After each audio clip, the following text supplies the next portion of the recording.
It's just a little... We had an Uncle Bob, now we have a Dr. Klaus.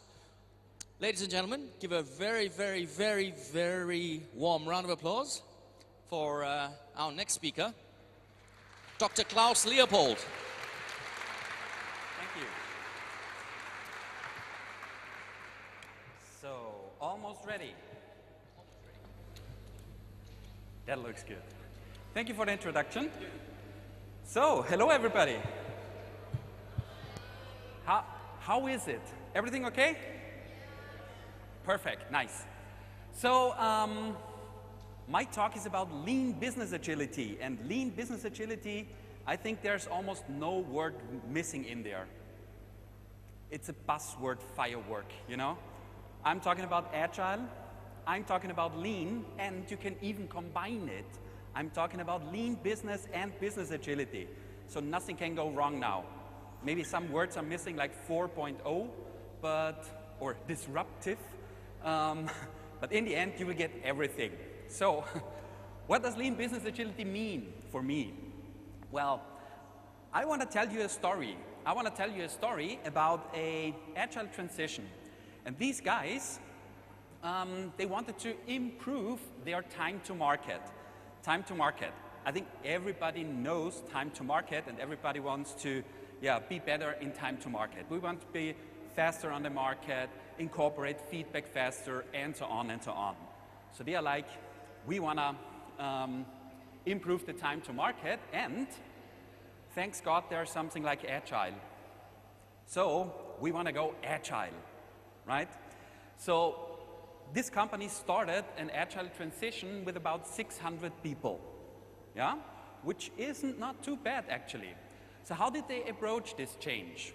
Well, first, they said, okay, Agile is all about cross-functionality, of course. We need to have all the knowledge on board in each and every team so that we can deliver very fast. So let's make all 600 people cross-functional, like build cross-functional teams. The other thing, let's structure the organization like this, that we have all the stuff on board we need to develop a product. So let's build product teams. One team is working on one product. Maybe we need multiple teams to work on one product, but we make sure that one team is not working in multiple products. Okay? So product teams. And the good thing in this transition, at least I think it was quite charming, this company said, okay, you can choose your favorite Agile method. We know Scrum, we know Kanban, we know all this stuff. Choose whatever you want, but become Agile, improve time to market, however you do this. There are just some minimum requirements, like each and every team needs to visualize their work. So the idea is that when someone steps into the room of a team, you just see what these guys are working on and where the problems are. So we need visualization, first requirement. The second requirement was the teams should do daily stand-up meetings, because we want to have short feedback cycle and we want to coordinate in the team. And of course, each and every team needs to do retrospectives. Retrospectives like, we want to improve, okay? So, if you take a look at this, I was like, that sounds awesome in the end. So, they really mean it. So, in a lot of companies, it's like, okay, we want to become Agile, but nothing needs to change, or we don't want to change anything. And they were like, okay, we really do a big change here, yeah? 600 people, cross-functionality, everything. Yeah, this was the start of the story. So how did they approach this change? Well, in the beginning, all these teams, they got training in Agile, basic Agile training, you know? The mindset of Agile, Agile manifesto and all this stuff, yeah? So each and every team got this Agile training. Then in the second step, it wasn't actually the second step, it was somehow intervened, they started with the restructuring of the organization. They reorganized the whole company, like they set up cross-functional teams, they set up product teams, and then they trained the teams again based on their selected Agile method. So the teams, they could choose the Agile method. So for the Scrum teams, they received Scrum Master training, they received Product Owner training. For the Kanban teams, they were like, okay, let's build some Kanban system designs. And yeah, that's what they did here. In the beginning, they had support of 16 external coaches, which is actually really a lot, right? So in terms of money, yeah, it's not cheap, but they really mean it. They want to become agile. They want to improve their time to market. So, okay, 16 agile coaches, why not? Then they also build up, of course, internal coaches, which is also quite important, I think. So they built up 11 internal coaches. This was the start of this whole agile transformation. Yeah? After 8 months, they were like, yeah, these are the first results. And the results are like, teams are working with these boards. Whenever you get to a team, you see what these guys are working on. So, checked, we did this, right? The other thing was, stand-up meetings are in place, retrospectives are in place. So, doesn't look so bad actually. Yeah? However, there was one thing where these guys were like, we did all this great stuff, but the measurements, they show a different story, or they tell a different story. And they came up with some measurements. I just bring 3 metrics here. This was one chart. This was a chart from a Scrum team. You know, Scrum, they are, that's a velocity chart. I think everybody knows a velocity chart, right? So this team is tracking their velocity. So these are the sprints here, and up is the velocity. And you can see in the first sprint, they committed quite a lot. That's this grayish area here, but they didn't deliver anything. In the second sprint, they again committed quite a lot and delivered a little bit. And the delivery rate came up a little bit, yeah? But in the end, they almost never met their sprint goal. Can you see this? They always overcommitted or undercommitted. There are only a couple of times where they met the sprint goal. And you see an increase in the beginning, but then it's like, okay, yeah, you don't see a lot of improvement here. So they were a little bit puzzled about this. Then I have a second chart here. That's from a Kanban team. And what you see here is lead time. That's the time it takes to deliver a, in this case, user story. So that's the trend line, what you see. And you see, they are becoming faster. Yes. But that's not the improvement you read in all these case studies, you know. We increased time to market or improved time to market by a factor of 5. This is almost nothing, actually. I mean, with a little bit of fantasy, we can say, yes, they are better. And maybe they are better because of Agile, or maybe they are better although they are Agile. Nobody knows here, right? And the third chart, that was actually the one which puzzled them the most. These were the initiatives. Initiatives, so before they started to become Agile, they called it project. Now, we just heard, we don't have projects anymore in Agile, so they called it initiative, but it's pretty much the same like a project, okay? It's just a different name. So, and what you see here is the time to market of their projects or initiatives. Here, around at 40, they started their Agile transition. And what you can see, time to market is increasing all the time. Even after they started their Agile transition, time to market is going up. That's not what we want to see, right? So they were a little bit puzzled and they were like, what's going on here? I mean, we really invested a shitload of money in all this stuff. All teams are cross-functional, everything just changes in our organization, and it's getting worse. At least what the chart says. And that was the point where actually they contacted me and I joined this agile journey of this company. So I had some assumptions what's going on here, but of course in the beginning you don't know what's really the reason, right? I mean, it could be anything. So what I did, I started to go to the teams. I mean, we have a lot of agile teams there, so I started to go to the agile teams and I just started the conversation with them. And I took a look at their boards. So let me show you a very typical team board. That's a board on a team level. It's a very simplified version, of course. We have something like a backlog, then the next stuff we are doing, then we are developing. Maybe you have some more columns, not only development, it's just simplified, okay? And then we are done. Pretty much the same applies for all the Scrum teams. In a Scrum team, you probably have something like the backlog is the product backlog, then you have the sprint backlog, then you're in sprint, and then we are done, okay? So, simplified version of one of these boards. What I observed is this. There was always an area on the board like external waiting. And I was asking, what are you waiting for? And we're waiting for the other team over there. They need to deliver something. I was like, okay, so you're waiting for another team. What does this mean? In a world where really each and every team has a board, the scenario is like this. There must be somewhere a second team in this company which receives demand from this team. So what does this mean? This team, team 1, is waiting. This means it triggers demand for team 2.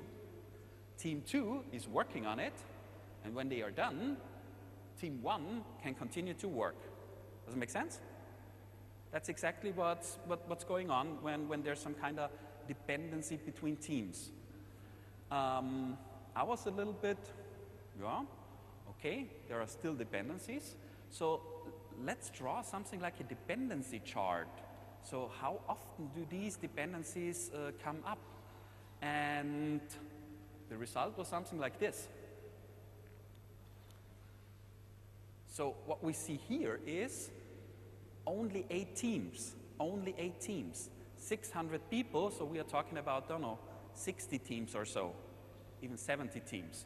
So it's of course much more lines going on here. But the question is, why are there dependencies? They are cross-functional, they are structured by team, so why are there dependencies? The book says, do cross-functional teams and all your dependencies are gone. There's a whole lot of dependencies still left. So why is this the case? Well, first thing, multiple teams were working on one product.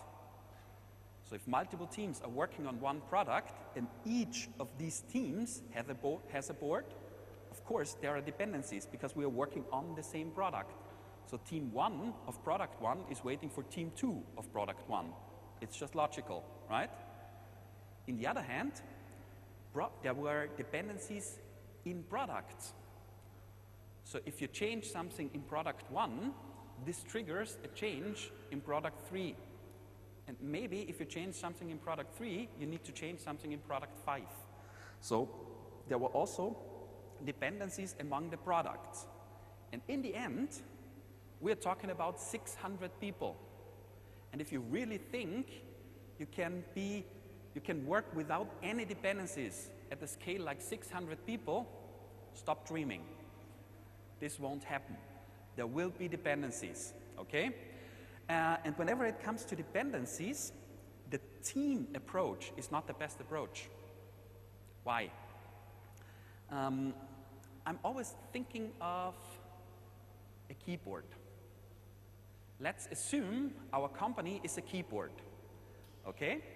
And what we are doing is we are writing letters or whatever for customers. So let's organize our company. Here we have team 1, pressing the 1, 2, 3 buttons, team 2, team 3, ASDF, and so on and so on. Now, there's the customer, and the customer says, please write a love letter for me. So we need to think how we can deliver this love letter, right? At the scale of 600 people or even more, you are still in a company like this.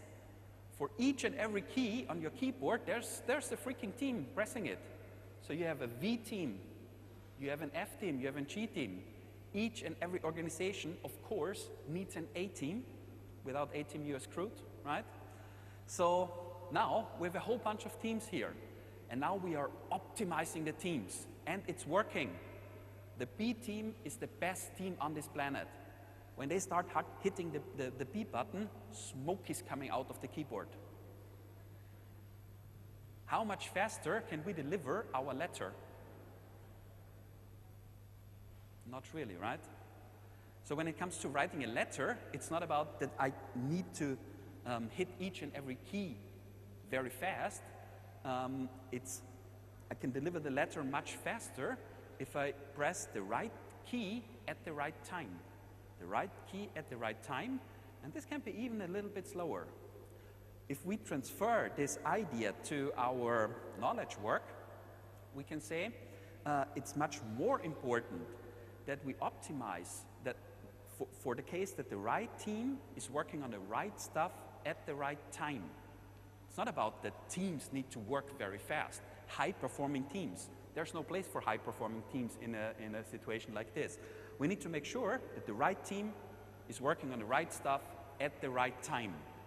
And there's a very nice quote from Russell Eckhoff, one of my most favorite system thinkers, who says, the performance of a system is not the sum of its parts, it's the product of its interactions.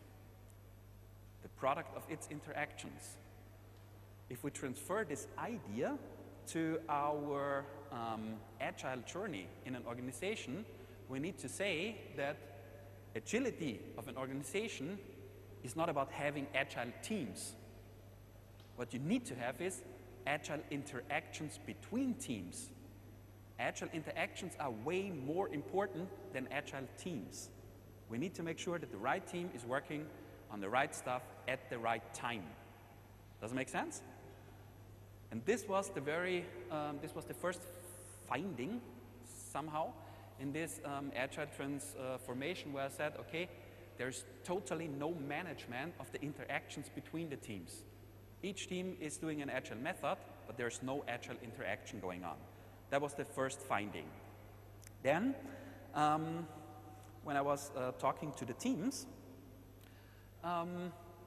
we saw boards like this. That's the one what you've seen before.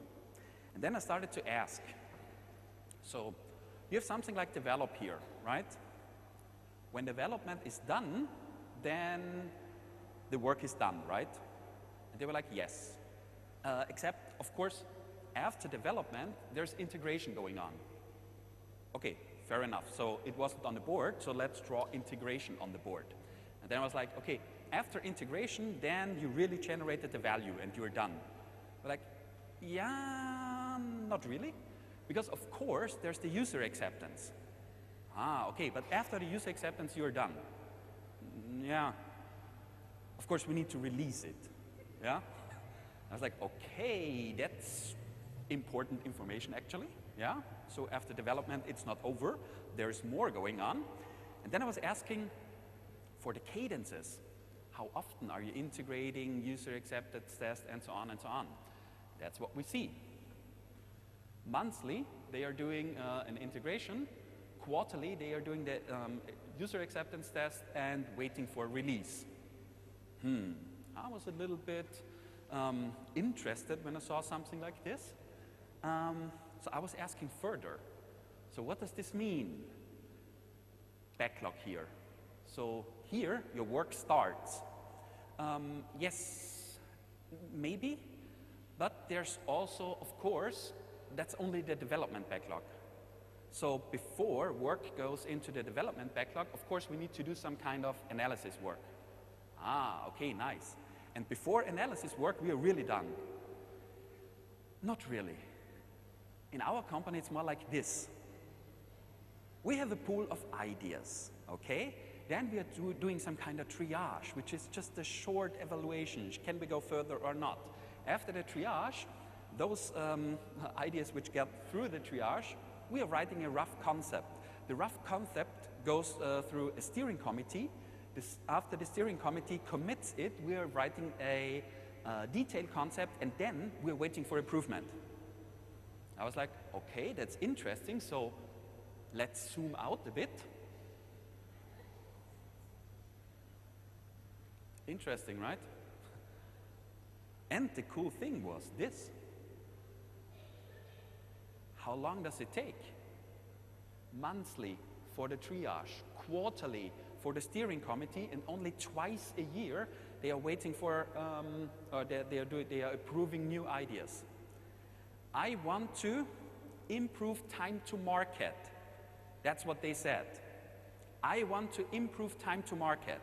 And if I see something like this, my first idea is not, let's make this square here agile. That's the wrong lever. And they were like, we started here. This was agile. And everybody was happy. Yeah, we are so fucking agile. How awesome is this? But time to market, there's no improvement in time to market. Yeah, guess why? That's the point. So that was my second finding.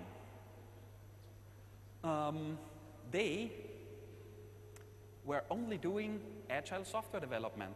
And something like this is definitely agile software development, no problem.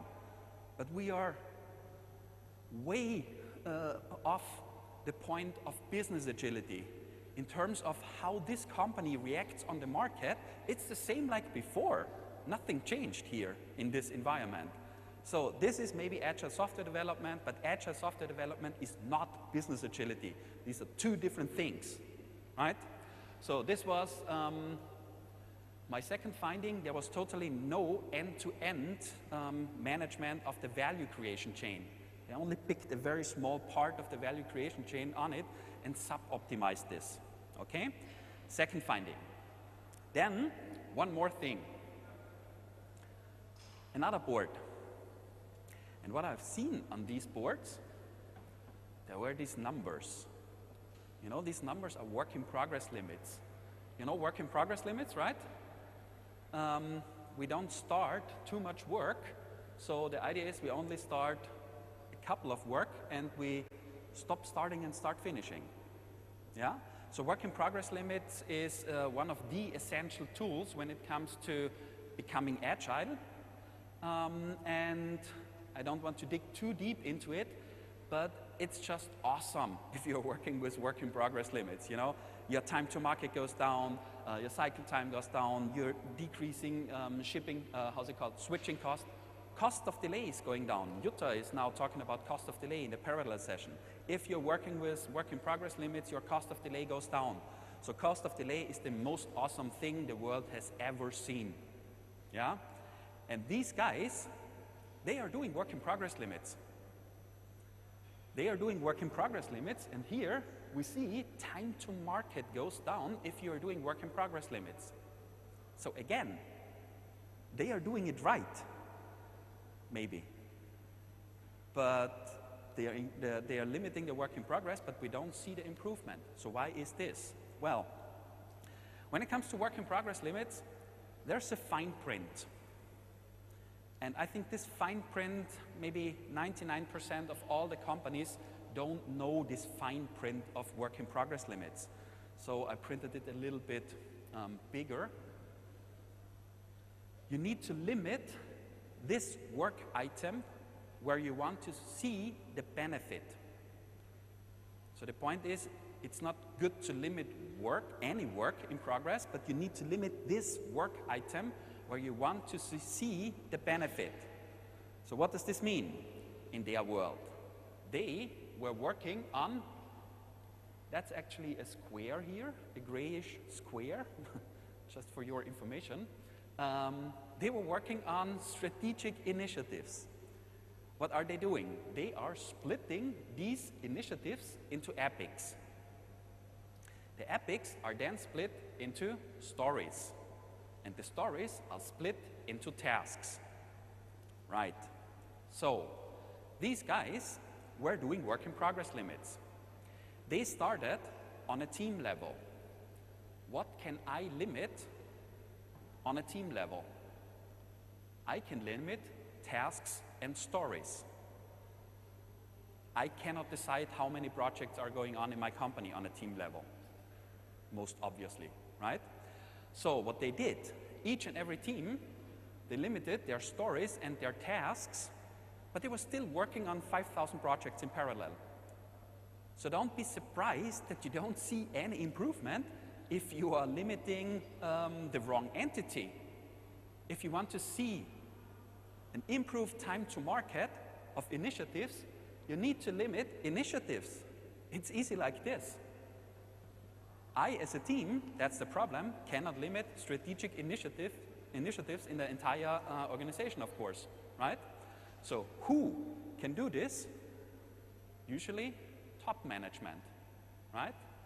Top management can limit initiatives in an organization.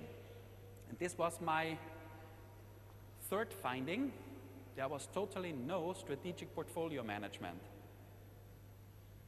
Top management still started initiatives,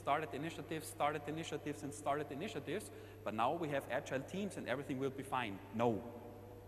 The answer is simply no. You need to limit this entity where you want to see the improvement. All right. So these were my 3 findings in this scenario.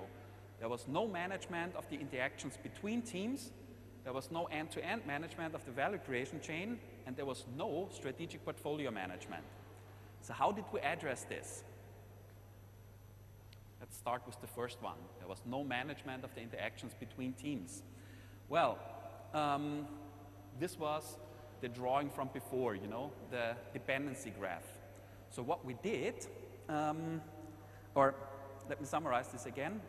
What you see here is boards on a team level, but multiple teams were working on one product. So what we did is we just built product boards. No team boards, but product boards. So we basically took a couple of teams who are working on the same product, let's say these 3 teams, we just locked them for a day in a room and said, how are you organizing your work? Make it explicit. And the result was that these guys were building product boards where you can see all the work that's going on in the product, no matter which team is working on it, right? So a product board might look like this, maybe. Yeah, it's just a very simplified version. So the idea is lock your teams together in a room and they should build a board. It's easy like this, and we were visualizing all the work of the product. Of course, we also need interactions, and interaction is always about talking, right? So what we did, we established stand-up meetings, for instance, but not on a team level.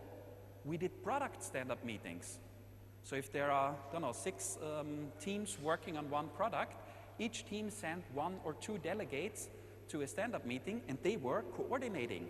Then they went back to the team, and the information was flowing. Additionally, we did retrospectives, but also product retrospectives, not on a team level, on a product level. Like in the stand-up meeting, the teams are sending representatives to the retrospective. You're doing the retrospective, and what you're doing is you're improving value creation, and you're not improving organizational structures like teams. Yeah? Okay. If we do something like this, all these dependencies within the product are now handled on the product board with the product stand-up meetings and retrospectives. But there are still some dependencies remaining. These are the dependencies between the products. So how did we handle this? Well, it's easy like this.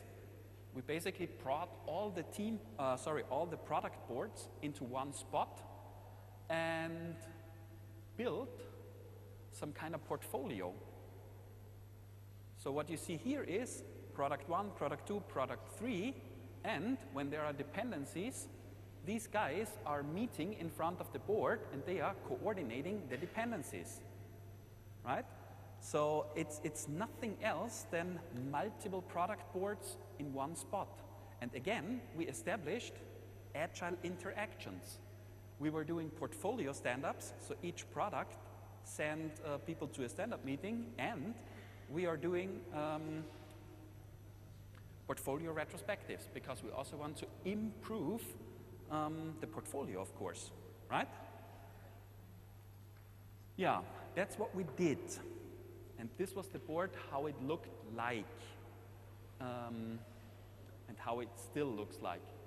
If you take a look here in the beginning, you see these lines, and they are crossing the backlog and the next column. Can you see these lines? Yeah? What I would love to see in this company is a portfolio board like this. Can you see the difference? Here, this line is not dividing the backlog. What does this mean? In a situation like this, we need to have overall product priorities.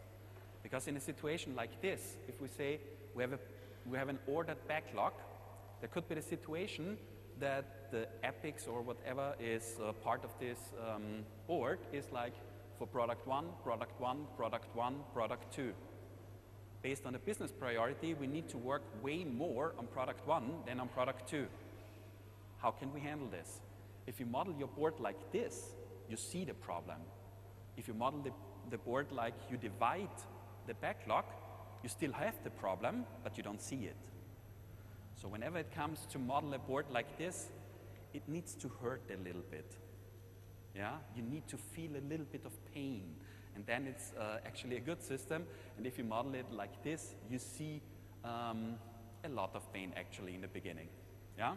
So I would love to see this, but I'm not sure if I will ever see something like this at this company. So this was the first problem, no management of interactions between teams. The second thing was no end-to-end management of the value creation chain. This is, on a technical point of view, actually very easy to solve. You simply scale to the left. You simply scale to the upstream. But scaling to the upstream is a huge change in your organization. Because here, usually business and, I don't know what's going on in your organization, but usually there's business or something like this, and what you want to see is, you want to see the business work also on this board. So you really want to coordinate the entire value creation chain. So in terms of board logic, it's really easy. You simply scale and make it visible, and then you are having stand-up meetings with your business, you are having retrospectives with your business on board. But in terms of change, it's really a lot to do. And these guys, they are actually not so bad in it. But this is where the real big lever is in. Okay, and one more thing. The third was, there was no strategic portfolio management, right? Because they limited the wrong items on the board. Well, even this is quite easy to accomplish. You just build a portfolio system, a strategic portfolio system. A strategic portfolio system gives you the answer to the question, what keeps our company busy? Yeah? And this is something which is done at the board of directors or so, who really can limit or have the ability to limit the number of projects or initiatives in your organization. So in this organization, it was actually quite easy. These guys were working on initiatives or projects. This is where a lot of value is created. Then they're working on investments. Investments like stuff that the customer probably wouldn't order, but we need to do it, like migration to the cloud or something like this, right? Investments, and also some change initiatives were going on in this organization. Yeah? So we sat together with the board of directors and came up with a system like this. And now the board of directors is meeting once a week in front of this board, and they are just discussing, can we already start new work, or shall we wait until ongoing work is finished? That's the one thing you need to accomplish in your organization when it comes to work in progress limits. Here is the big lever. The board of directors needs to work with a system like this. Yeah. So these were actually the three problems and some solutions I tried to give you. I hope I got the message across that when it comes to business agility, then business agility is definitely no team sport. Business agility is corporate sport. The entire organization needs to become agile and not only a small part of the organization. If you want business agility, if you want to have agile software development, fair enough. Make agile software development teams. But this has nothing to do with business agility. Okay? So if the entire organization needs to be part of this journey, where in the organization can you actually do agile? Well, there's a model which answers this question quite easily. It's called the flight levels. The flight levels tells you where in the organization you can apply these agile methods. What we see quite often is on flight level 1, the operational level. This is where the teams are working. Yeah? So of course, when teams are working in your organization, you can have agile teams. Yeah? And often you have not only one team, but multiple teams. So you see multiple flight level 1 agile implementations in your organization. But often it's not enough that only one team is delivering the entire value. You need multiple teams, and you need some coordination between the teams. This is where flight level 2 kicks in. Flight level 2 is end-to-end coordination of the value creation chain. What you're doing here is you are coordinating that the right team is working on the right stuff at the right time. That's precisely what's going on here on a flight level 2. Often you have more than only one product in your organization or value creation chain, so you have multiple flight level 2 systems.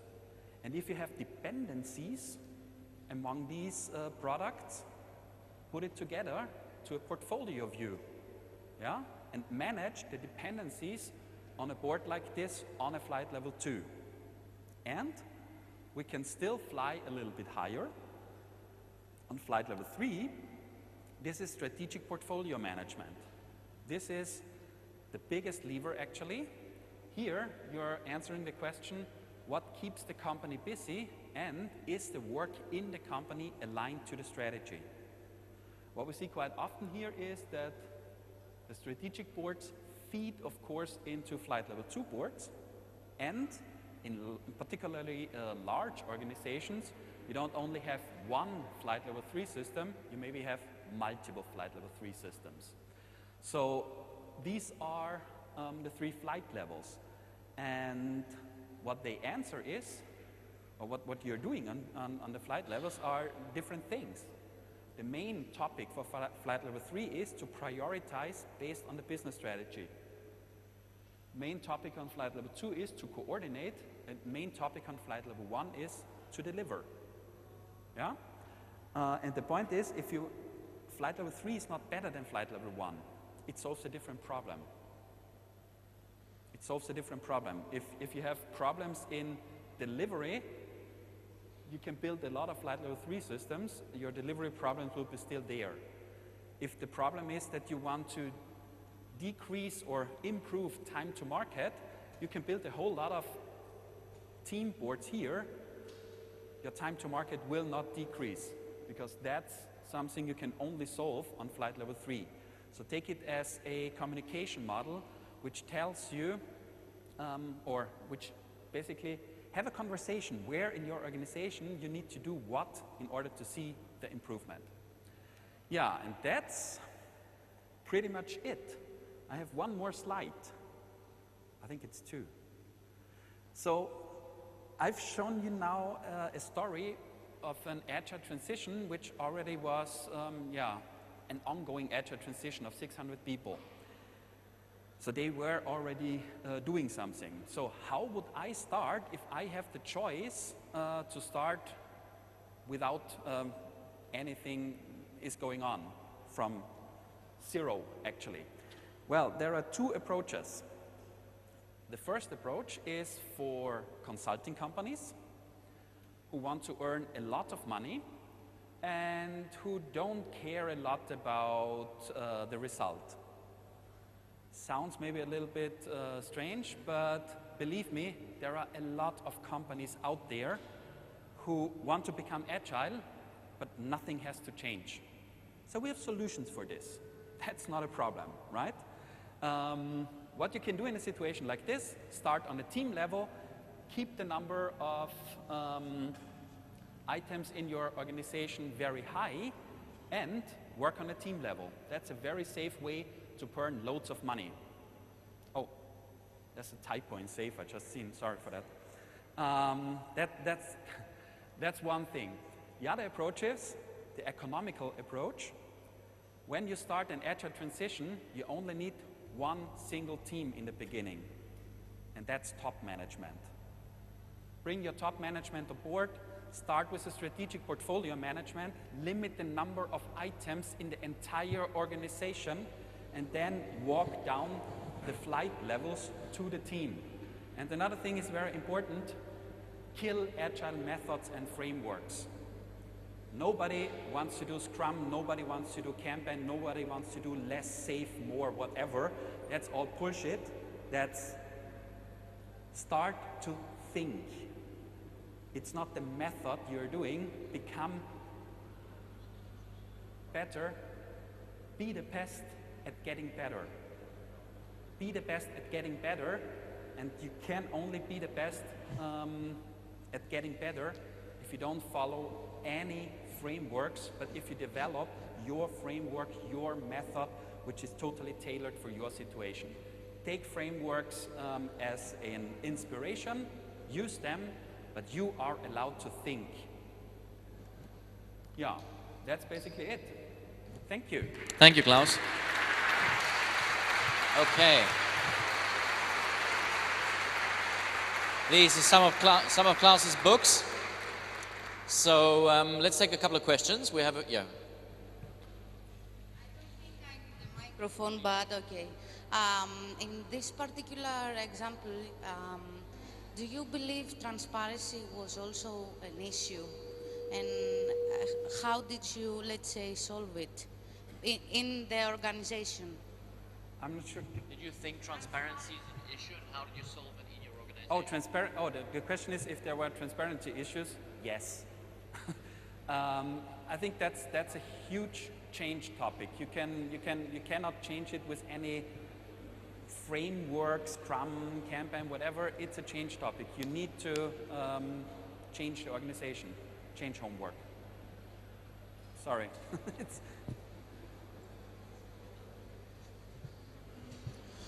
Typically, business strategies get planned at the quarterly level or maybe annual. How do you manage the tension between people wanting things delivered on a quarter-by-quarter basis and the fluid nature of project delivery? Oh, it's really, I don't understand anything up here. Sorry for this. Say it again. Managing the difference between quarterly planning for a business and project and software delivery happening at a much more granular level. Can you translate it? Difference between planning at a quarterly level or at a more granular. Oh, so the difference between quarterly planning and individual fine-grained planning. Well, I think that's a hard thing to do. In fact, this company is still planning in half-year cycles, but they are brave enough to throw the plan away at least. But in the end, at least I think you don't need it. So you can really shorten it completely down. But again, it's a change topic. People, especially project managers who are used to this planning approach, they need to understand that there are better ways in doing it. And it's just a convincing theme, I think, in the end. Yeah, exactly. Okay. Final question before lunch. Hi, Klaus, and thanks for a really, really interesting, great talk. How does this whole thing fit if you're if you are working under a bimodal organization and you have some waterfall projects and some agile projects? This sounds like very overwhelming only to manage this and manage the portfolios and what's happening. The governance thing, it's like huge. Okay, huge. I understood this. Okay. So thinking of our own organization, because I live in a bank and we have a bimodal IT. Yeah. How does this work if you have some projects run under waterfall and some projects run under an agile framework? This sounds like extremely overwhelming to tackle the different portfolios, and Yes. the governance thing must be like huge. It's either you're completely agile, you can do this, or just don't touch it. Well, I don't think it's an either-or thing. But of course, it's really a challenge if you have both in place. Maybe you can start with, how's it called, with doing these stand-up meetings. So invite these waterfallish projects to stand-up meetings, try to get them somehow on board. But still, in the end, maybe it's easier if you separate the two worlds somehow. I don't have a better idea in the end. Yeah. Okay, that's it. One more? Okay. I would like to add something more on this. Let's say in vertical companies working hardware and software. Software following Agile, hardware not following Agile. You have to meet the deadlines, common releases. Yeah. Is it okay, let's say, to have some teams following the Scrum and some the Kanban? Or is there any other way to tackle this? Here in this example, the teams could do whatever they wanted to do. So there were a lot of Kanban teams, there were a lot of Scrum teams, so that's not a problem. And you said something about hardware and software, right? I can show you a board. I'm quite a lot in automotive, so automotive is always hardware and software. And that's what I meant before. What I always try to do is to convince the hardware guys, which are usually more waterfallish, to join the coordination of the software people. Invite them to stand-up meetings, invite them to retrospectives. In the end, maybe you draw a board with them together. I have a picture here of this board. I don't find it in a second now, but I can show it to you later if you like. Where you basically have the waterfall on it and also the agile. And then the waterfallish people, they usually start to think that there are better ways.